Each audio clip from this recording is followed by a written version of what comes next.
자, 또 이 저녁 하나님 앞에 말씀으로 설 수 있게 해주시니 감사를 드립니다. 힘이 들고 어려운 상황일수록 하나님의 말씀 경청함과 또 말씀을 사모함이 오늘 우리 소망의 성소를 통하여서 계속 흘러갈 수 있으며 또 사모하는 은혜가 우리 소망교회 성도들 위해 임하여지기를 원합니다. 자, 오늘 42분가 계속 강조합니다. 전 세계에 흩어져 있는 사도의 신앙교회 성도가 이 주간에 반드시 함께 말씀으로 함께 나아가는 귀한 교리, 동일한 교리 시간을 가져야 합니다. 다시 한번 42공과 섬기라는 하나님의 부르심, 이 공간을 통하여서 또다시 섬김의 의미, 하나님이 우리를 어떻게 부르시는지 말씀을 통하여서 살피며 또 부르신 그 자리에서 하나님 뜻대로 사용되어질 수 있는 저와 여러분들이 되었으면 참으로 좋겠습니다.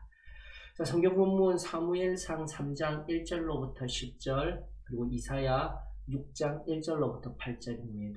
보주 성부로서는 마태복음 4장 18절로부터 22절, 사도행전 9장 3절에서 6절 참조해 주십시오. 자, 먼저 사무엘상 3장 1절로부터 10절 말씀 볼까요? 아이 사무엘이 엘리 앞에서 여호와를 섬길 때에는 여호와의 말씀이 희귀하여 이상이 흔히 보이지 않았더라.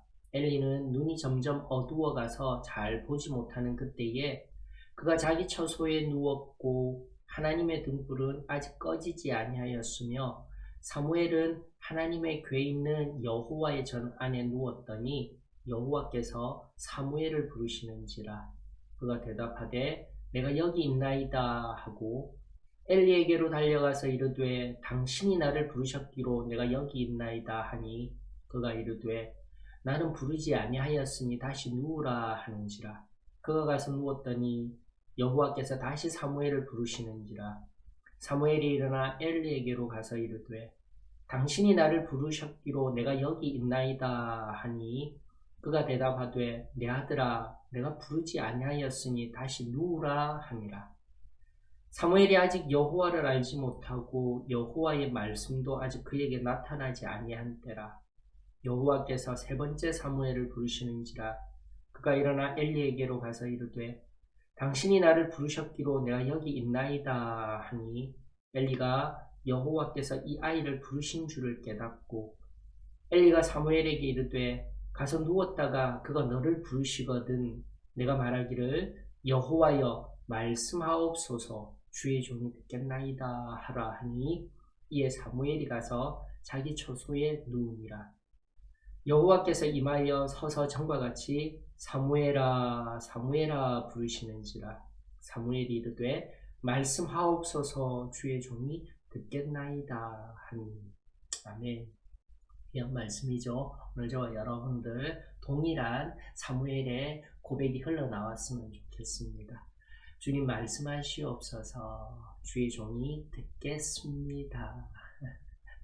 오늘의 비단 오늘의 고백뿐만이 아니라 저와 여러분들의 늘 계속되어지는 일상의 고백이 되어졌으면 참으로 좋겠습니다. 자, 이사야로 한번 가볼까요? 자, 이사야 6장 1절입니다.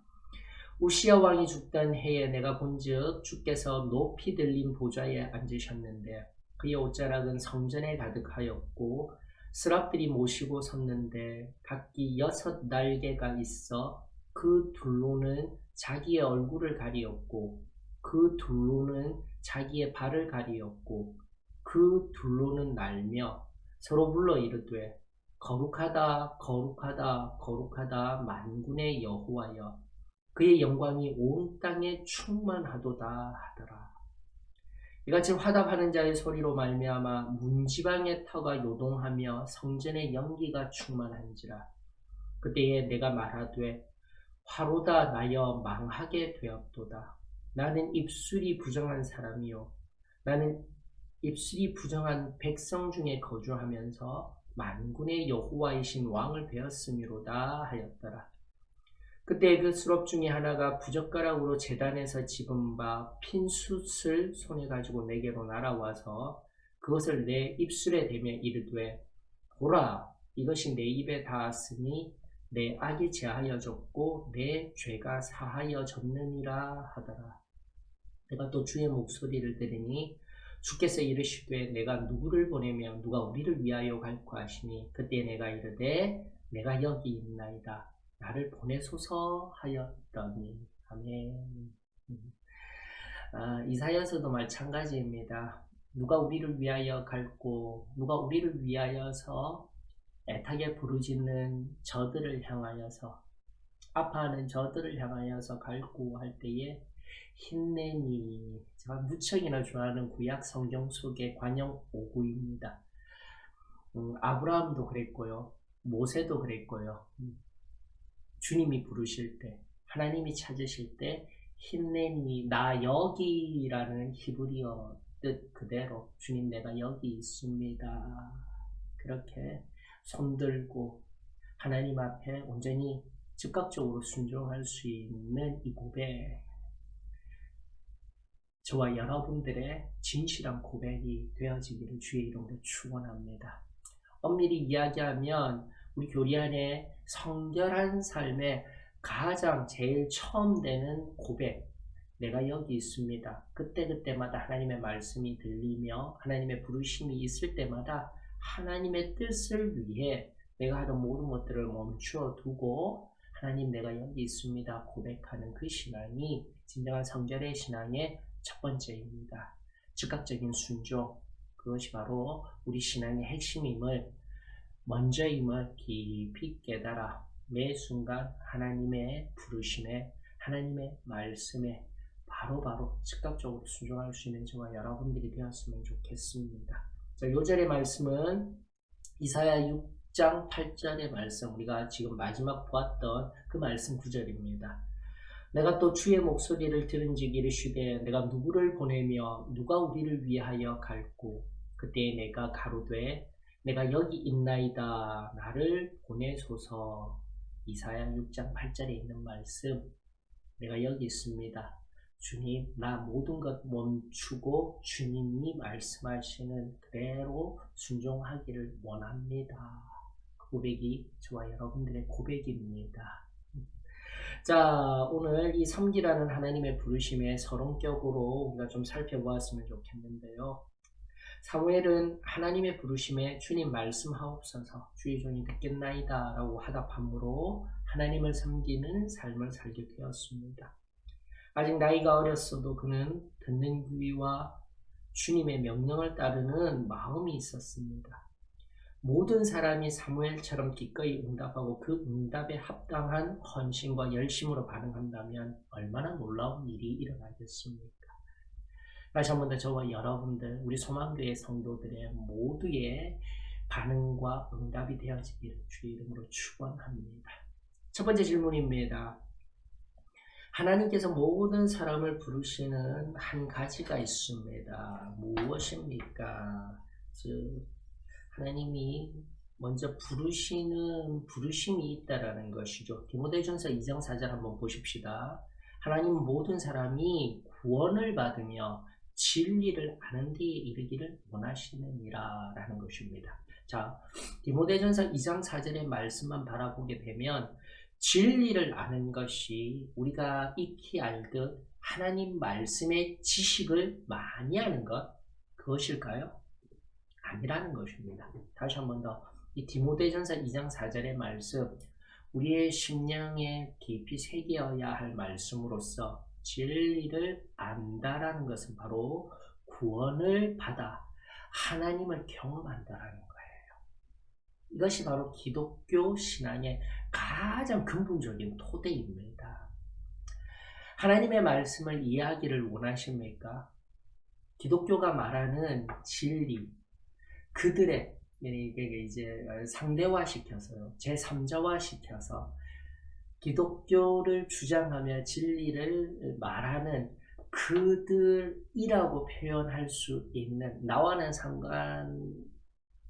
상관되지 아니하는, 상관도 하고 싶지 아니하는 그들만의 일방적인 주장이라고 치부하기 이전에 다시 한번 더 하나님을 만날 수 있는, 내 영혼이 거듭나 하나님을 경험할 수 있는 그 경험, 그 놀라운 체험이 먼저가 되어지고 기초가 되어지고 근본이 되어지게 될 때 우리의 진리들, 하나님의 말씀이 이해가 되어지고 알아지는 거예요. 여러분들 이 디모데전서 2장 4절의 말씀, 기독교의 진리를 알매 있어서 가장 큰 기초석인 겁니다. 이것을 깊이 깨달아 다시 한 번 더 하나님이 우리를 부르실 때에는 구원하셔야 합니다. 그것이 첫 번째입니다. 거듭남을 허락하신다는 거 기억하시고, 거듭남도 없는 사람 불러서 일을 먼저 시키시는 분 아니십니다. 다시 한번 하나님의 자녀가 되기를 원하시는 그분의 놀라운 사랑, 그리고 또 그 비밀한 우리 속죄의 사역, 모든 속죄로 말미암아 하나님의 놀라운 그 사랑, 다시 한번 내가 온전히 거듭남을 경험하고 난 연후에 하나하나 바르게 정립해 나가는 은혜가 우리 소망교회 성도들에게 임하시기를 원합니다. 자, 그런 연후 주님을 섬기기 위해 이 부르심에 응답하는 것이 왜 중요합니까? 라는 말씀, 이 질문에 대한 우리의 교리적 입장은 바로 구원이 하나님을 위한 모든 일에 기초가 되어야 한다. 이미 앞서 제가 설명한 바와 같이 우리 모든 기독교 신앙의 기초가 되어져야 하는 것은 바로 구원을 얻는 거예요. 그것이 바로 진리를 아는 가장 제일 처음에 첩경이다라는 것을 우리가 잊지 아니하였으면 좋겠습니다. 그러면서 바로 이 구원받은 연후에 어떻게 구원받은 사람들이 인류를 위해 봉사할까 하였을 때 일단 예수 그리스도의 표상 이미지는 잠깐 놓아두고서라도 우리가 대답할 수 있는 것들은 뭐 장학금과 보조금을 통하여서 즉 나의 물질을 통하여서 누군가를 가르치는 사역에 투자한다든지 또 기근이라든지 자연재해에 따른 구호기관을 유지하는 일을 하거나 또 물질로 후원한다든지 범죄나 질병의 희생자들을 돕기 위한 실제적인 일과 사회복지 사업을 할 수도 있을 것입니다. 자, 그러나 중요한 것은 이러한 일들이 모두 명예로운 일이지만 인간의 이러한 노력들이 하나님을 섬기는 하나님에 대한 참된 봉사를 대체하려는 위험이 있다는 것을 우리가 깨달아야 한다는 것입니다. 즉, 이 말의 의미는 어떠한 내가 좋은 일을 한다, 인류를 위해 봉사한다라고 하지만 하나님을 먼저 섬기는 것이 중요하다. 즉, 거듭난 하나님의 자녀들은 세상 속에서의 어떤 봉사보다 하나님의 일을 하는 것이 중요하다. 하나님을 섬기는 것이 먼저가 되어져야 한다라는 교리적 가르침 앞에 다시 한 번 더 우선성의 문제를 우리가 중요하게 여겨야 할 줄로 믿습니다. 그런데 하나님을 섬기는 핵심은 마음속에 구원의 기초를 두고 그분의 뜻을 행하는 것입니다. 기억할 수 있기를 주의 이름으로 축원합니다. 자, 두 번째 질문 보십시다.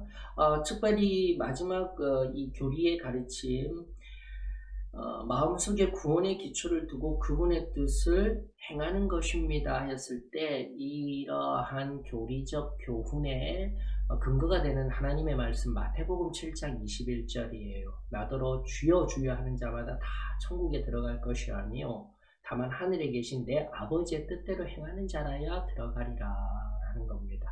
즉 다시 한 번 더 거듭나서 내가 아는 지식으로 또 내가 세상 가운데 조우하며 또 세상과 부대끼며 세상 속에 있는 실존의 상황 속에서 세상적인 방법으로 그 무언가를 하는 것이 아니라 하나님의 뜻, 내 아버지의 뜻을 행함으로 말미암아 살아가는 존재, 그렇게 섬기는 존재가 저와 여러분들임을 우리 잊지 아니하였으면 좋겠습니다. 그러면서 계속된 말씀 볼까요? 그날에 많은 사람이 나더러 이르되 주여 주여 우리가 주의 이름으로 선지자 노릇하며 주의 이름으로 귀신을 쫓아내며 주의 이름으로 많은 권능을 행하지 아니하였나이까 하리니 그때에 내가 주님이 말씀하시는 거예요. 그들에게 밝히 말하되 내가 너희를 도무지 알지 못하니 불법을 행하는 자들아 내게서 떠나가라 하리라. 늘 두렵고 떨리는 말씀으로 우리가 깊이 새겨야 합니다. 거듭난 은혜에만 멈추어 서서는 안 되는 거예요. 거듭난 하나님의 자녀들은 반드시 하나님의 부르심에 합당한 삶을 살아야 합니다. 가장 단순한 도식으로는 바로 승리의 삶을 살아야 합니다라는 교리적인 가르침이 있었는데, 좀 더 교리의 가르침에 좀 더 깊은 뿌리를 내리게 되면 반드시 하나님이 부르시는 부르심이 있다라는 거예요. 오늘 그것을 하나하나 살피면서 그 부르심에 합당한 삶을 살아야 합니다. 만약 그렇게 하지 아니하면 우리 주님이 나를 모른다 하신다라는 이 소망이 끊어진 상태에 있지 않도록 그 마지막 때에 열심히 신앙생활은 없었어요. 그저 은혜에 의하여서 그저 은혜로 말미암아 내가 하나님의 자녀야라는 왜곡된 신앙으로 내가 하나님 앞에 서게 되었을 때 하나님의 부르심에 합당한 삶을 살지 못한다라면 책망하실 것이다 라는 이 말씀, 다시 한번 은혜와 율법 그리고 체험적인 신앙과 또다시 체험하는 신앙, 즉 내 삶으로 하나님의 은혜를 계속 경험하는 신앙과의 이 연관성들을 하나님의 말씀의 깊이와 넓이 속에서 깨달아야 되는 겁니다. 우리의 신앙은 다시 한 번 더 은혜 받은 것으로 끝난 것이 아니라 은혜 후에 하나님의 부름에 합당한 삶을 살아야 합니다. 기억하십시다. 자, 두 번째 질문으로 넘어갈까요? 사무엘은 왜 엘리 앞에서 주님을 섬기게 되었습니까? 먼저 사무엘상 1장 11절과 24절로 28절의 말씀을 보고 이 질문에 답하도록 하십시다. 사무엘상 1장 11절입니다. 서원하여 이르되 만군의 여호와여, 만일 주의 여종의 고통을 돌보시고 나를 기억하사 주의 여종을 잊지 아니하시고 주의 여종에게 아들을 주시면 내가 그의 평생에 그를 여호와께 드리고 삭도를 그의 머리에 대지 아니하겠나이다. 연하여서 보십시다. 24절 25절입니다. 젖을 땐 후에 그를 데리고 올라갈새 수소 3마리와 밀가루 1에바와 포도주 1가죽 부대를 가지고 실로 여호와의 집에 나아갔는데 아이가 어리더라. 그들이 수소를 잡고 아이를 데리고 엘리에게 가서 한나가 이르되 내 주여 당신의 사심으로 맹세하나이다. 나는 여기서 내 주 당신 곁에 서서 여호와께 기도하던 여자라. 이 아이를 위하여 내가 기도하였더니 내가 구하여 기도한 바를 여호와께서 내게 허락하신지라. 그러므로 나도 그를 여호와께 드리되 그의 평생을 여호와께 드리나이다 하고 그가 거기서 여호와께 경배하니라. 예, 그렇습니다. 자, 다시 한번 질문으로 돌아가서 사무엘이 왜 엘리 앞에서 주님을 섬기게 되었습니까? 답은 그의 어머니가 그를 잉태하기 전, 그의 어머니 한나죠. 우리가 잘 알고 있습니다. 그를 잉태하기 전에 그를 봉헌하였고 나중에 그를 하나님의 섬김에 쓰이도록 데리고 왔었던 것이죠. 자, 그렇기 때문에 다시 한 번 더 나시린의 서원이라고 하여서 히브리어로 나지르라는 것은 바로 구별되다, 성별하다라는 의미가 있어요. 자, 그런 의미에서 이미 나기도 전에 사무엘은 한나의 서원에 의하여서, 어머니의 서원에 의하여서 헌신되어졌다라는 것입니다. 참 귀한 헌신이에요. 그 어머니의 측면에 있어서는 귀한 헌신인데, 반대로 우리의 교리적 입장, 우리의 인간 의지를 강조하는 하나님의 주권이라는 용어보다 하나님의 일하심, 하나님은 우리의 측량할 수 없는 우리의 지혜, 우리의 지식, 우리의 모든 것을 넘어선 존재입니다. 우리는 거기 생각하지 않는 거예요. 그러나 신학적인 용어, 하나님의 주권이라는 용어는 하나님을 한정하는 용어로서 전 별로 좋아하지를 않습니다.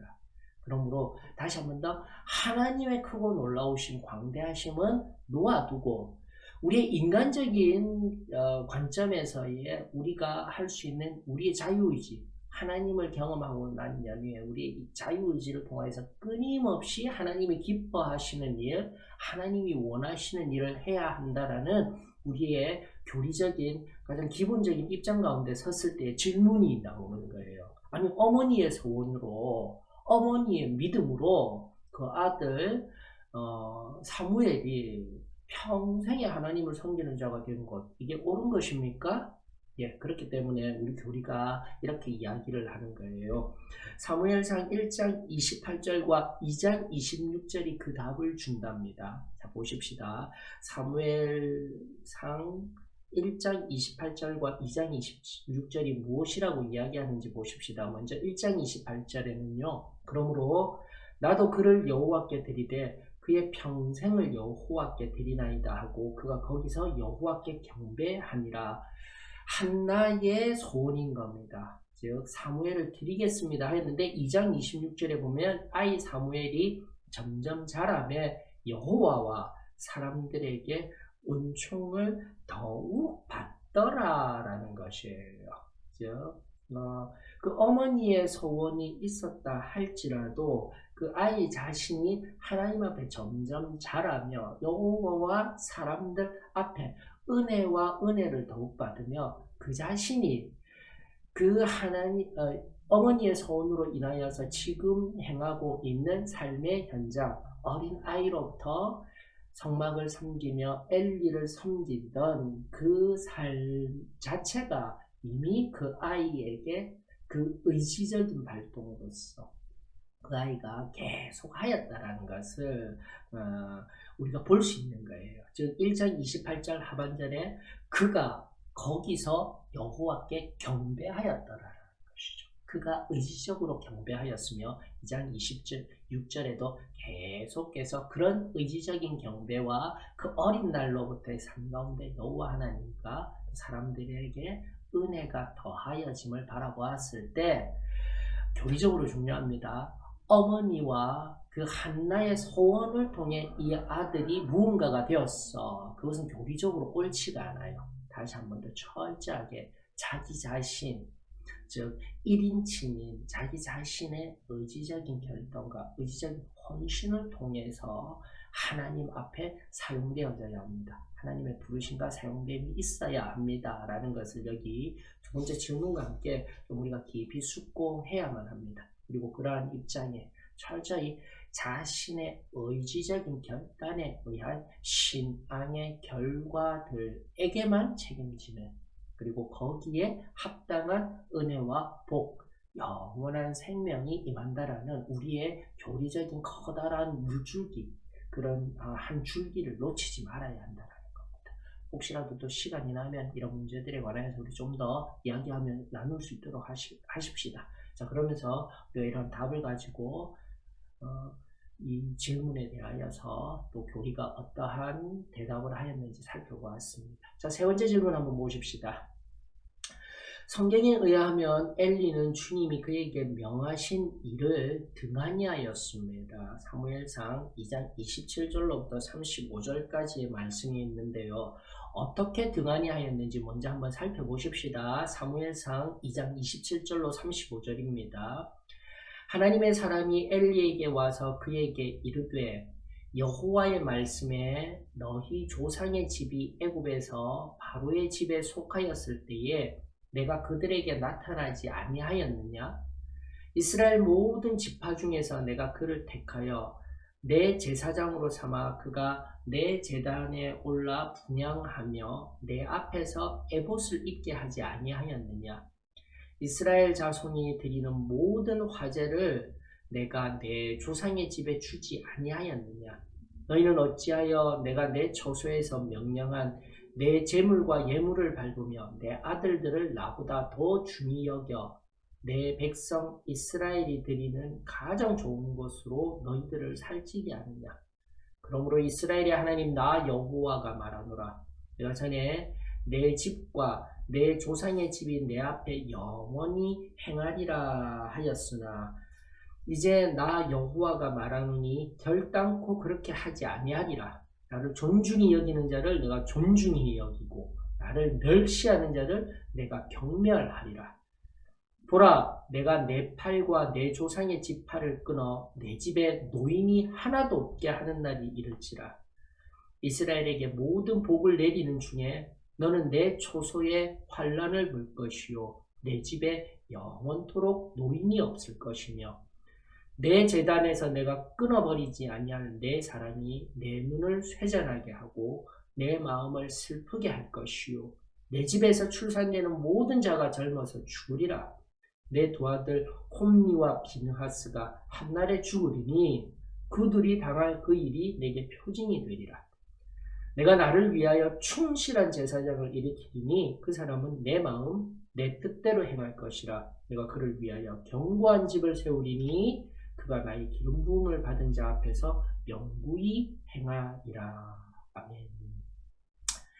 자, 다시 한 번 더 방금 말씀들을 하나하나 살펴보면서 엘리가 주님이 그에게 명하신 일, 곧 제사장으로서 명하신 일, 나아가 그 자녀들에게 제사장의 임무 그대로 그 하나님의 부르심에 합당한 그대로 가르쳐야 함에도 불구하고 또 가르치지 못하였으며 또 그 아들들이 잘못된 행위, 즉 하나님께 바쳐진 제물을 함부로 자신들이 취하고 또 하나님을 섬기라고 함께하고 있는 요종들과 동침하는 자리에 들어가고 끔찍한 일들을 행할 때 이 엘리가 그 아들들을 제지하지도 아니하고 말은 합니다. 하지만 적극적인 제지 없이 그리고 그 말을 듣지 아니하였을 때는 공과사를 명확히 하여서 다시금 제사장의 직분을 올바로 가질 수 있도록 하여야 했음에도 불구하고 등한히 여겼다라는 것을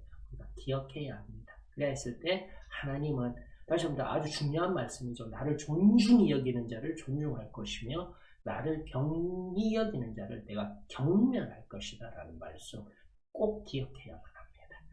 자, 이러한 이제 두 번째 질문 보십시다. 이러한 그의 소홀이 사무엘에 의한 하나님의 말씀과 어떠한 관련이 있을까요? 라고 하였을 때 이제 또다시 우리의 교리가 주는 대답은 엘리가 하나님 앞에서 의무를 다하지 못하였으므로 하나님께서는 사무엘에게 엘리의 집에 심판의 메시지를 전하라고 지시하였습니다. 자, 여기서 또다시 중요한 진리, 교훈을 하나 끄집어내어야 하는데요. 모두가 하나님의 부르심이 있어요. 모두가 응답할 수 있어요. 자, 그러나 어떤 사람들은 하나님이 명하신 일을 거부함으로 응답하거나 등한히 여기면서 응답하는 반면에 또 다른 사람들은 즉각 응답한다는 것을 우리가 깊이 깨달아야 한다는 것입니다. 응답이 없는 것이 아닙니다. 하나님은 늘 우리를 부르셔요. 그러나 우리가 응답합니다. 천국에 가게 되었을 때 우리가 하나님 앞에 서게 될 이런 부분들이 굉장히 교리적으로 중요해요. 내가 응답하지도 아니었고 하나님 음성도 못 들었어요. 잘 몰라요. 아니에요. 부정적인 응답을 하든지 긍정적인 응답을 하든지 내가 분명히 응답을 하였다는 것을 잊지 마십시다. 하나님은 늘 부르고 계셔요. 그리고 내가 알아요. 그러나 내가 그것을 소홀히 여긴다든지 저는 못합니다. 그건 제 일이 아닙니다. 거부한다든지 하는 자리에 있는 것이 아니라 바로 그때 하나님이 불러주셨을 때 또 나아가 끊임없이 부르시며 당신의 일을 맡기시고자 할 때 그때마다 적극적으로 순종하는 은혜가 정말 여러분들에게 임하여지기를 주의 이름으로 축원합니다. 자, 그러면서 계속된 교리적 대답 한번 보십시다. 일단은 엘리의 소홀로 인해 어떠한 일이 발생하였을까요? 엘리의 마지막이 어떠하였을까요? 사무엘상 4장 17절로 18절 우리 어떠한 결과가 일어났는지 한번 말씀을 통해 살펴보도록 하십시다. 자, 4장 17절 18절입니다. 소식을 전하는 자가 대답하여 이르되 이스라엘이 블레셋 사람들 앞에서 도망하였고 백성 중에는 큰 살육이 있었고 당신의 두 아들 홈니와 비느하스도 죽임을 당하였고 하나님의 괴는 빼앗겼나이다. 하나님의 괴를 말할 때에 엘리가 자기 의자에서 뒤로 넘어져서 문 곁에서 목이 부러져 죽었으니 나이가 많고 비대한 까닭이라. 그가 이스라엘의 사사가 된 지 40년이었더라. 이것이 바로 엘리의 결과였으며 그 아들도 마찬가지였습니다. 우리가 익히 잘 알듯 블레셋이 이스라엘을 쳐들어왔을 때 이스라엘 백성들이 하나님의 법궤를 가지고 갑니다. 그리고 그 법궤를 가지고 나갈 때에 홈리와 비너스가 그 법궤의 영광 옆에 서서 그들이 영광을 받는 듯한, 사람들이 우러러보는 듯한 것들을 마음껏 누리면서 내가 바로 제사장이야 이러면서 갔던 거예요. 끔찍한 일입니다. 그리고 우리가 또 여기서 또 잠깐 멈추어서 살펴봐요. 하나님의 법궤가 여기에 가고 저기에 간다고 그곳에 하나님이 거하십니까? 아니라는 거예요. 아니라는 거예요. 오늘도 우리가 기복주의적인 신앙, 샤머니즘적인 신앙, 정말 너무나 얕은 물가에서의 신앙을 가지고 있다면 오늘 여기에서 하나님이 모든 곳에 언제나 충만히 거하시며 모든 시간에 계시는 하나님, 감히 우리가 측량할 수 없는 하나님을 깊이 경험하는 하나의 또 말씀의 사건이 되었으면 좋겠습니다. 자, 그리하였을 때에 결국 홈리와 비느하스, 엘리 그 아들들의 죄악으로 인하여서 이러한 결과, 그리고 이러한 결과가 무엇입니까? 하나님의 법궤도 빼앗기는 것, 그리고 블레셋이 이스라엘을 침범하는 것. 즉 하나님의 부르심에 합당한 자리에 있지 아니하면 나만의 문제가 아니라, 다시 한번 나를 위시로 하여 연결되어진, 우리는 모릅니다. 내 가정일 수도 있어요. 내 직장일 수도 있어요. 내가 속한 교회일 수도 있어요. 아니요, 더 큰 범주로서 하나님, 오늘날의 기독교인들이 깨어 기도하지 아니하면 지금도 휴전 상태인 이 평화가 우리들에게 어떻게 작용하게 될지 모릅니다. 책임을 가져야 합니다.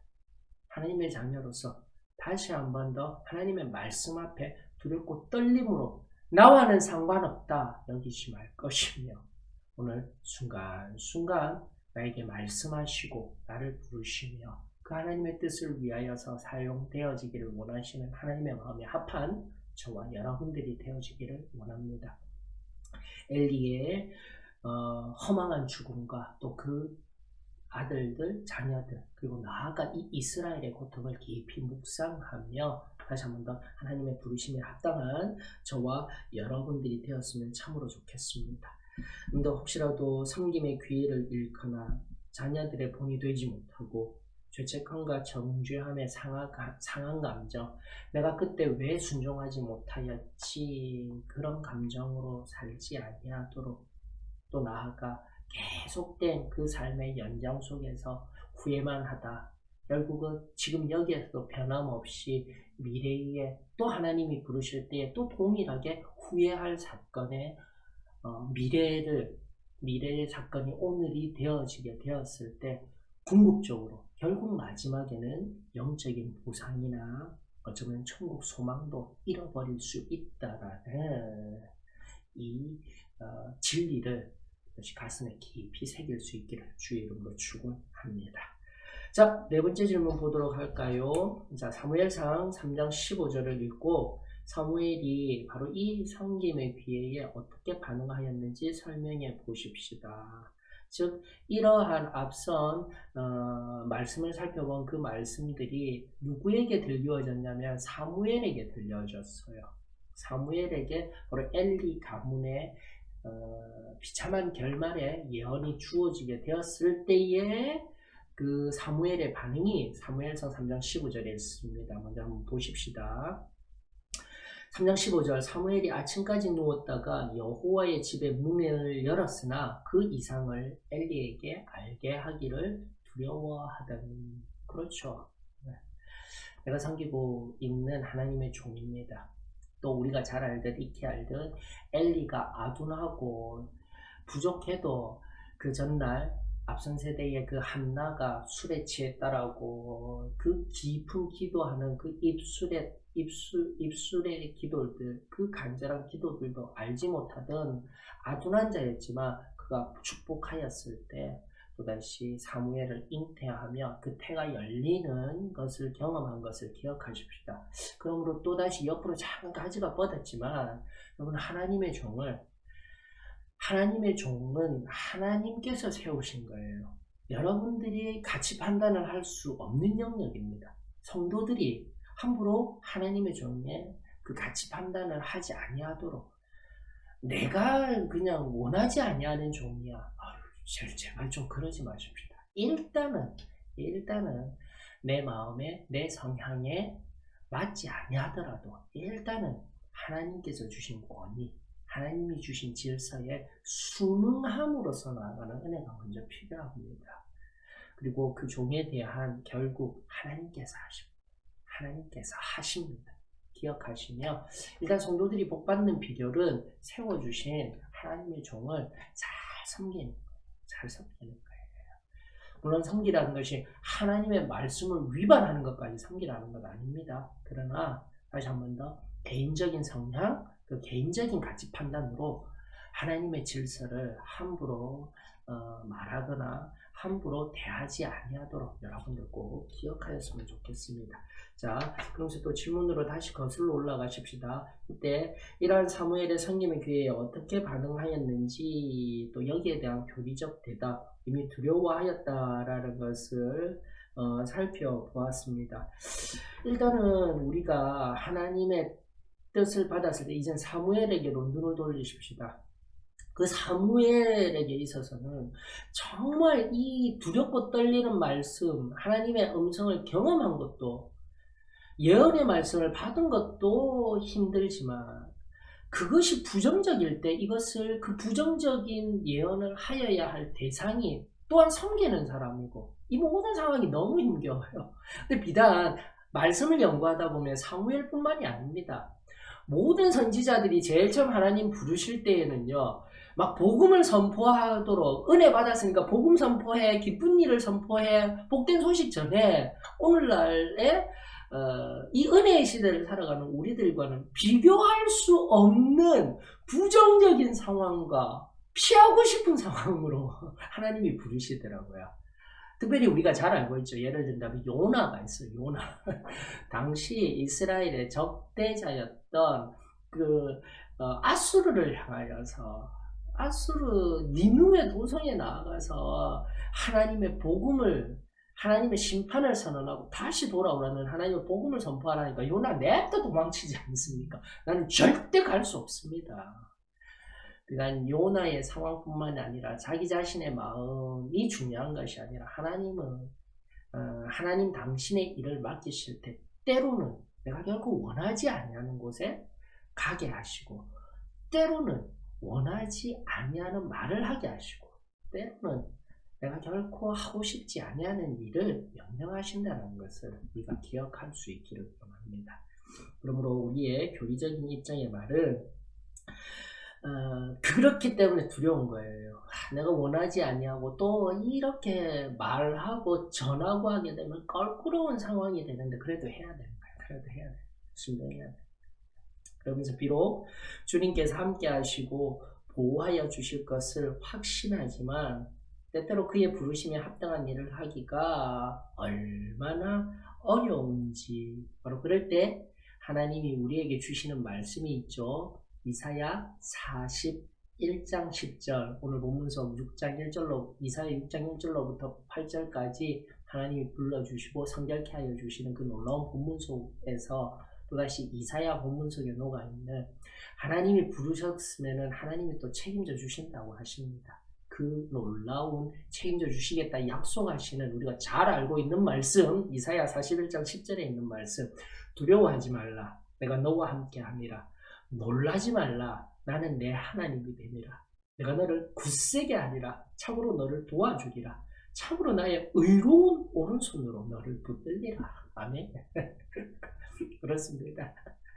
내 판단으로, 내 생각으로 어렵고 껄끄럽고 힘들다, 늘 두려워요. 그럴 때마다 이 하나님의 말씀, 이사야 41장 10절의 말씀을 통하여서 저와 여러분들이 감당해야 할 하나님의 선명하신 뜻 온전히 바르게 즉각적으로 감당하는 은혜가, 순종하는 은혜가 저와 여러분들에게 임하여지기를 주의 이름으로 축원합니다. 여러분들 기억하셔요. 성경에 보면 이렇듯 정말 힘겹게 나아가는 선지자들도 많았었지만 모세가 바로 앞에 가야 돼요. 이미 애굽인을 쳐 죽이고 도망자로 갔던 그가 이제는 살인한 사람으로서 바로 앞에 나아가는 것이 얼마나 두려웠겠습니까? 뿐만 아니라 뒤에는 애굽 군대가 쫓아오지, 어린아이로부터 노인에 이르기까지 촐망한 눈으로 자신을 바라보며 길이 없는 곳에 길을 내도록 인도하여 주실 것 바라보고 있는 그들, 고망하는 사람들도 있었지만 그 홍해 앞에 서 있었던 모세를 기억하십시다. 우리에게 하나님께서 감당할 일 허락하여 주십니다. 감당할 길을 내어주십니다. 꼭 시험 받을 때만 그 말씀 적용하지 마시고 다시 한 번 더 하나님의 부르심, 내 뜻과는 그리고 내 상황 속에 껄끄러움이 생기고 힘이 들 때일지라도 하나님의 뜻을 온전히 이루어낼 수 있는 그 담대함이 저와 여러분들의 임하기를 원합니다. 그리 아니하실지라도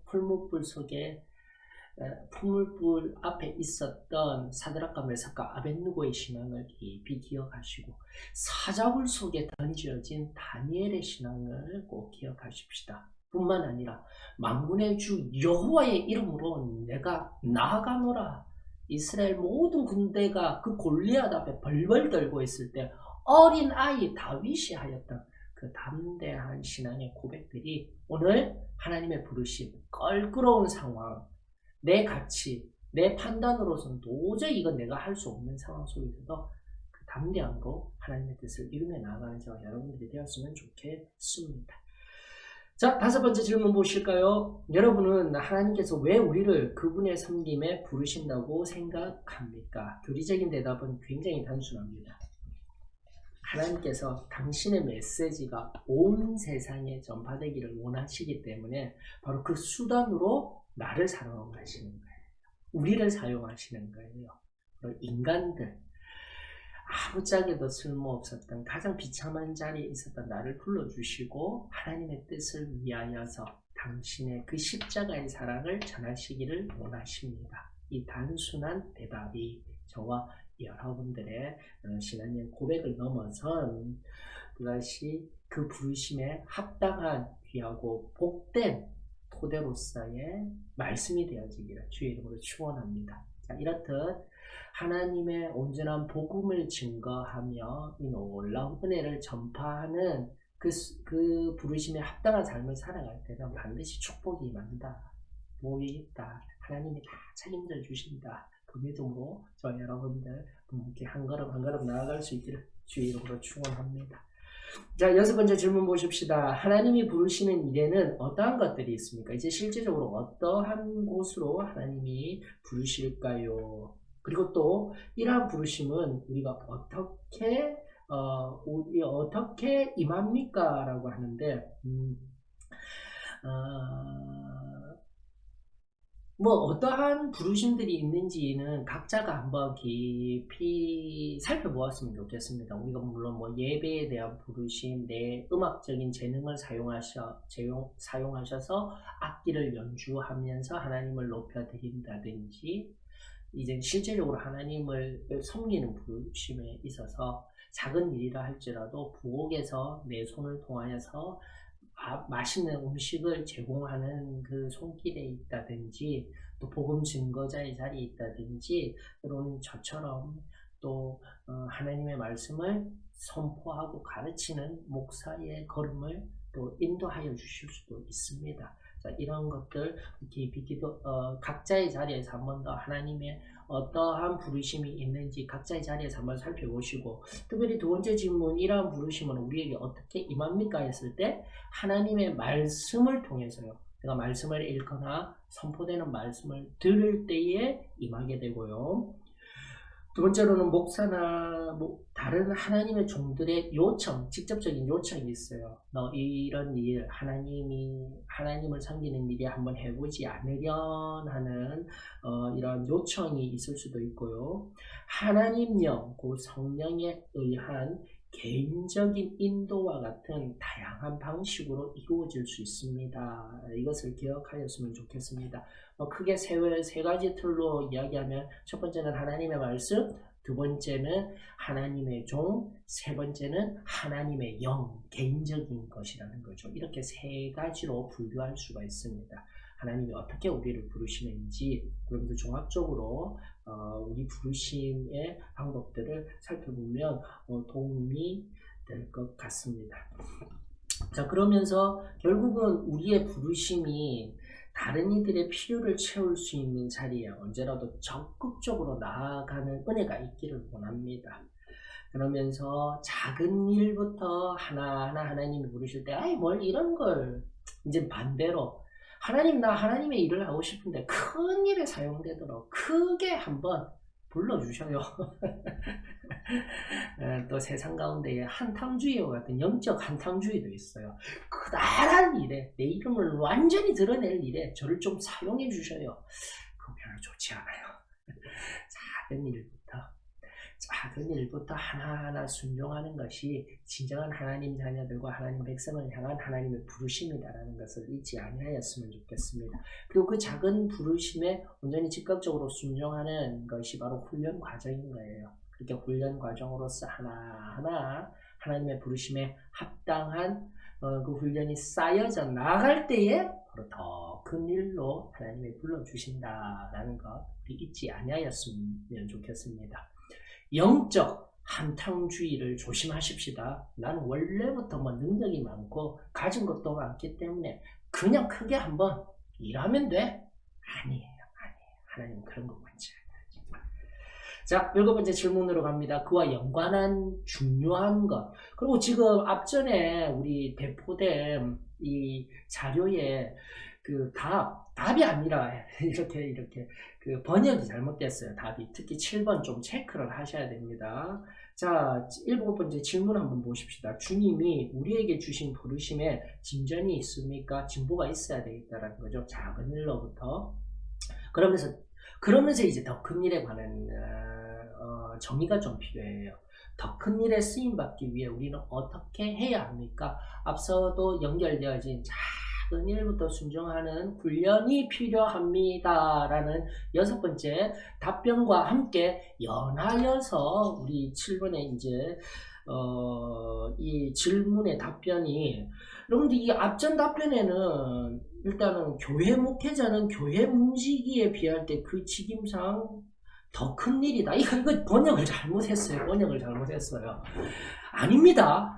아니다라고 우리는 가르쳤습니다. 무엇이라고 가르쳤냐면, 잘 들어보셔요. 일단 더 큰 것이 무엇인지를 정의해야 합니다.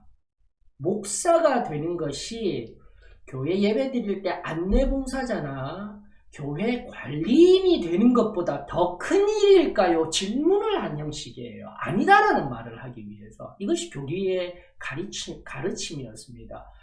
목사의 일이 더 큽니다. 이런 개념 없습니다. 다시 한 번 더 중요합니다. 다시 한 번 더 이 부분을 좀 바르게 잡아야 될 것 같아요. 그러면서 우리 성도들이 함께 이 부분에 관하여서 서로 좀 토론을 해야 돼요. 도대체 더 큰 일이 무엇일까? 그럼 직분대로 하는 거 아니야? 아니다라는 거예요. 자, 하나님은 우리 안에 잠재력이라고 되어져 있는데, 일단은 신앙적인 용어로 은사대로인 거예요, 여러분. 하나님이 주신 은사, 그리고 하나님이 주신 그 은사가 일어나기를, 그 잠재력이 일어나기를 원하시고, 그 은사와 잠재력에 의하여서 일하기를 원하신다라는 것입니다. 더 큰 일에 대한 일단 정의와 함께 내가 하나님 앞에 사용되는 원칙인 거예요, 여러분들. 그러면서 자신의 잠재력 또는 은사를 끌어내는 이러한 진보와 진전은 하나님이 인정하시지만 직분이나 지위는 하나님이 보시기에 성공의 척도가 아니다라는 것입니다. 다만 그 은사로서 그가 가진 잠재력으로서 가르치는 사역, 그리고 또다시 하나님의 말씀의 선포자로서 설 수 있는 사역, 나아가 목회 행정적인 전반적인 사역에, 그리고 상담 사역에, 목회의 커다란 일에 부르심을 받은 것 뿐인 거예요. 그리고 그 기능을 감당하기 위해서 하나님께서 목사로 불러주신 것 뿐이지, 다시 한 번 더, 직분 자체가, 직위 자체가, 위치 자체가 하나님 앞에 성공하였다, 더 큰 일이다. 아닙니다. 아닙니다. 우리 교리가 절대 그렇게 가르치지 않았다라는 것을 지금 그 영어를 잘못 번역해서 번역상의 오류입니다. 기억하시면서 오늘 이 시간을 통해서 우리가 바르게 하였으면 좋겠습니다. 그분의 척도는 그분의 부르심에 따라 기꺼이 가르치고 인도하고자 하는 우리의 의지와 우리의 손이 하고자 하는 일을 하는 우리의 신실함입니다. 이것을 꼭 기억하시며 이에 합당한 근거가 되는 하나님의 말씀, 누가복음 16장 10절과 골로새서 3장 23절을 보십시다. 누가복음 16장 10절, 지극히 작은 것에 충성된 자는 큰 것에도 충성되고 지극히 작은 것에 불의한 자는 큰 것에도 불의하니라. 이것을 우리가 기억하였으면 좋겠습니다. 골로새서 3장 23절, 무슨 일을 하든지 마음을 다하여 주께 하듯 하고 사람에게 하듯 하지 말라. 여러분 누가복음 16장 10절, 골로새서 3장 23절 반드시 기억하셔서 내가 하나님의 일을 할 때 더 큰 일, 이런 걸 가르치는 적은 없습니다. 기억하시면서 내가 더 크다라는 가치를 판단한 것 뿐이지 하나님 앞에 신실함으로 나아가는 것이 중요합니다. 이것이 우리의 교리적 가르침입니다. 라는 것을 잊지 아니하였으면 좋겠습니다. 자, 8번, 9번의 질문들 우리 잠깐 말씀을 통해서 살피고 많은 시간들이 흘러갔으므로 빠르게 또 우리 살피면서 흘러갔으면 좋겠습니다. 자, 8번째 질문은 우리가 하나님의 부르심이라고 느껴 결정을 내릴 때 그것이 우리의 생각이나 취향에서가 아닌 하나님으로부터 온 것이라고 확실히 알 수 있는 방법은 무엇입니까? 앞선 7번의 질문과 연하여서 내가 가치를 판단하는 것이 아니라 내 취향에 맞는 것이 아니라 진정한 하나님의 부르심이 무엇이며 거기에 합당한 내 일이 무엇인가를 알 수 있는 방법이 무엇이냐라는 거죠. 성경만 보아도 알 수 있습니다. 요한복음 7장 17절, 사람이 하나님의 뜻을 행하려 하면 이 교훈이 하나님께로부터 왔는지 내가 스스로 말함인지 알리라. 하나님이, 성령님이 가르쳐 주신다는 거예요. 고린도전서 14장 32절, 예언하는 자들의 영은 예언하는 자들에게 제재를 받나니 혹시라도 내가 도저히 모르겠어요 하게 되면은 앞서도 연계되어야지 우리 엘리 제사장을 통해서 내가 그러므로 질서에 순응하고 채우신 하나님의 종을 찾아야 되는 거예요. 여러분들, 그러므로 나의 위에 있는 권위, 일단 평신도에게서는 평신도 지도자들을 먼저 찾고 또 평신도 지도자들 가운데 신실한 삶을 살아가는 모범적인 삶을 살아가는 우리 신앙에 앞서가는 사람들을 찾고 제발 목사님을 찾으세요. 제발 세워진 주의 종을 찾으십시오. 그것이 바로 하나님 앞에서 하나님의 부르심을 분별할 수 있는 또 방법입니다. 이 가르침 앞에 저와 여러분들 아멘으로 화답하며 나아갈 수 있기를 원합니다. 자, 그러므로 또 옆으로 가지를 뻗어서요, 여러분들 목사님을 위해서 많이 기도해 주셔야 합니다. 우리 목사님이 그 마음이 세상이나 다른 것들에게 넘어지지 아니하도록 다시 한 번 더 성도들이 목사님을 위해 깊이 기도해야 하고 세우신 주의 종들이 하나님의 선명하신 뜻을 바르게 알아 나아갈 수 있도록 목사님을 위해 깊이 기도하는 우리 성도들이 많이 일어났으면 좋겠어요. 우리 소망교회 성도들이 그런 아름다운 하나님의 자녀들이라는 것을 믿습니다. 세우신 주의 종들을 위하여서 깊이 기도할 수 있는 저와 여러분들이 되었으면 좋겠습니다. 자, 마지막 9번째 질문입니다. 하나님은 우리를 부르신 후 그 부르심을 초래하십니까? 이거 일단 지금 배포된 자료에는 로마서 12장 29절로 되어 있는데 아닙니다. 11장 29절로 또 정정을 원하고, 자, 답을 보십시다. 로마서 11장 29절 하나님의 은사와 부르심에는 후회함이 없다라는 것입니다. 다시 한번 더 하나님이 부르심, 그 부르심 앞에는 하나님은 절대 후회 없이 부르신 그 한 사람 한 사람을 인도하십니다. 문제는 무엇입니까? 우리가 지금까지 쭉 살핀 바와 같이 작은 일에라도 주여 주여 주여만 찾고 내가 나만을 위해서 살아가고 또 아무것도 하지 않냐는 인생이 있다면 내가 문제였던 것이지 하나님이 부르신 그 부르심 하나님은 결코 문제가 없으셨다는 것 우리 잊지 말며 다시 한번 하나님이 불러주시고 하나님이 우리의 명령하신 것을 내가 묵묵히 나의 자리에서 내 자리를 지키고 나아갈 때에 그것들이 하나하나 연합되어져서 하나님의 교회 그리고 그 하나님의 교회를 통하여서 세상이 변화되어지고 세상 가운데 참으로 살아계신 하나님을 높여 찬양할 수 있는 영광 올려드릴 수 있는 땅끝까지 복음이 증거되어 땅끝에서 신음하고 아파하는 그 누군가가 하나님을 알고 하나님의 자녀가 될 수 있는 그 은혜가 저와 여러분들을 통하여서 이루어질 수 있기를 원합니다. 다시금 섬김으로 부르신 하나님의 그 부르심 앞에 적은 일이라 할지라도 오늘 한 걸음 한 걸음 묵묵히 걸어 나아가는 사랑하는 우리 소망교회 성도들 되어지기를 축원합니다. 기도하십시다. 하나님 은혜를 감사를 드립니다. 오늘도 말씀하여 주시고 또다시 교리 하나님이 우리들에게 말씀을 통하여서 진리화하여 주신 이 귀한 교리들 또 섬김의 비밀들을 깊이 깨닫는 시간이 되었사오니 한 말씀 한 말씀 그리고 또 이 진리의 교훈들이 우리의 심장에 새기어져서 매 순간 하나님이 말씀하시며 부르시는 그곳에 때로는 걸그럽습니다. 사무엘이 엘리에게 위탁된 예언된 하나님의 말씀을 나타내기 힘듭니다. 싫은 소리 하기 힘들어요.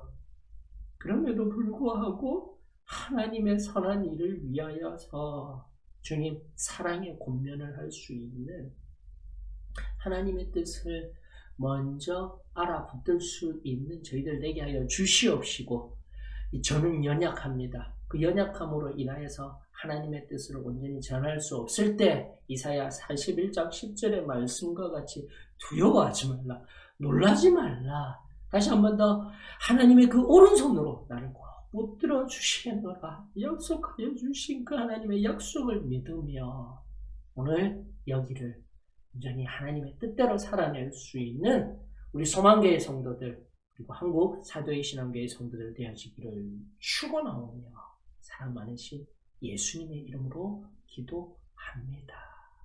아멘. 자, 사랑합니다. 축복합니다.